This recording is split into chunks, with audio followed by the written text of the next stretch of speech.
രണ്ട് രാജാക്കന്മാരുടെ പുസ്തകത്തിൽ നിന്ന് അധ്യായം 3. ഇസ്രായേലും മോവാബ്യരും തമ്മിൽ യുദ്ധം.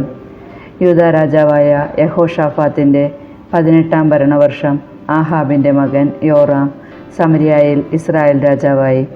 അവൻ 12 വർഷം ഭരിച്ചു.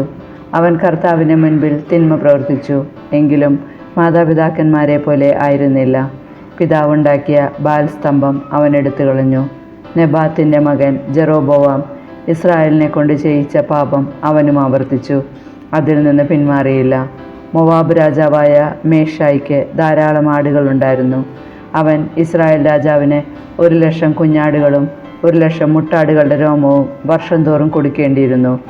ആഹാബ് മരിച്ചപ്പോൾ മോവാബ് രാജാവ് ഇസ്രായേൽ രാജാവുമായി കലഹിച്ചു. അപ്പോൾ യോറാം രാജാവ് സമരിയായിൽ നിന്ന് വന്ന് ഇസ്രായേൽക്കാരെയെല്ലാം ഒന്നിച്ചുകൂട്ടി. അവൻ യൂദാ രാജാവായ യഹോഷാഫാത്തിന് സന്ദേശമയച്ചു: മോവാബ് രാജാവ് എന്നെ എതിർക്കുന്നു. അവനെതിരെ യുദ്ധം ചെയ്യാൻ നീ എന്നോടൊപ്പം വരുമോ? അവൻ പറഞ്ഞു: ഞാൻ വരാം. ഞാൻ നിന്നെപ്പോലെയും എൻ്റെ ജനം നിൻ്റെ ജനം പോലെയും എൻ്റെ കുതിരകൾ നിൻ്റെ കുതിരകൾ പോലെയുമാണ്. അവൻ ചോദിച്ചു: ഏത് വഴിക്കാണ് നാം നീങ്ങേണ്ടത്? യോറാം പറഞ്ഞു: ഏദോം മരുഭൂമിയിലൂടെ പോകാം. അങ്ങനെ യൂദാ രാജാവിനോടും ഏദോം രാജാവിനോടും കൂടെ ഇസ്രായേൽ രാജാവ് പുറപ്പെട്ടു. വളഞ്ഞ വഴിക്കുള്ള 7 ദിവസത്തെ യാത്ര കഴിഞ്ഞപ്പോൾ സൈന്യത്തിനും മൃഗങ്ങൾക്കും വെള്ളമില്ലാതായി. ഇസ്രായേൽ രാജാവ് പറഞ്ഞു: കഷ്ടം!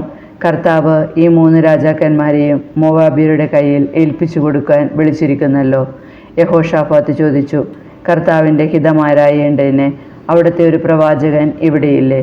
ഇസ്രായേൽ രാജാവിൻ്റെ ഒരു സേവകൻ പറഞ്ഞു: ഏലിയായുടെ കയ്യിൽ വെള്ളം പകർന്നവനും ഷാഫാത്തിൻ്റെ മകനുമായ ഏലീഷ ഉണ്ട്. യഹോഷാഫാത്ത് പറഞ്ഞു: കർത്താവിൻ്റെ വചനം അവനോടുകൂടെയുണ്ട്.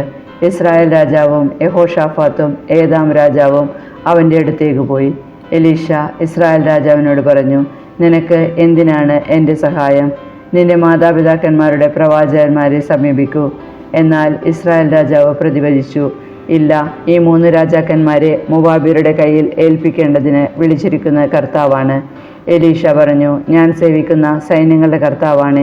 യൂദാ രാജാവായ യഹോഷാഫാത്തിനെ പ്രതിയല്ലെങ്കിൽ ഞാൻ നിങ്ങളെ നോക്കുക പോലും ചെയ്യുകയില്ലായിരുന്നു.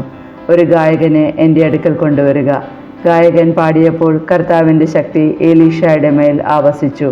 അവൻ പറഞ്ഞു: കർത്താവ് അരുളി ചെയ്യുന്നു, ഈ വരണ്ട അരുവിത്തടം കുളങ്ങൾ കൊണ്ട് ഞാൻ നിറയ്ക്കും.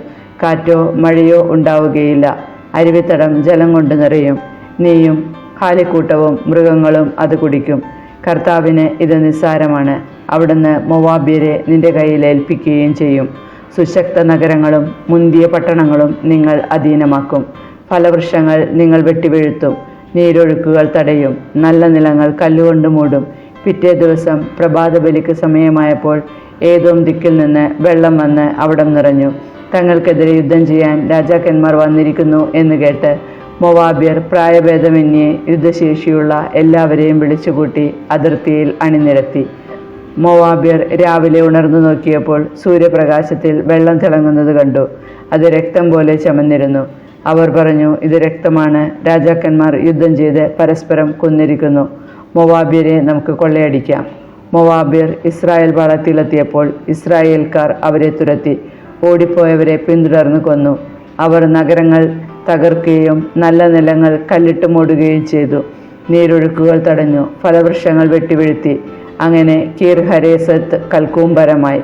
കവണക്കാർ അതിനെ വളഞ്ഞു കീഴടക്കി.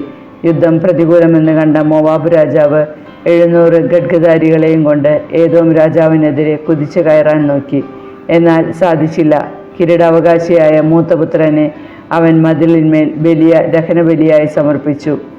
സംഭീതരായ ഇസ്രായേലർ അവനെ വിട്ട് നാട്ടിലേക്ക് മടങ്ങി.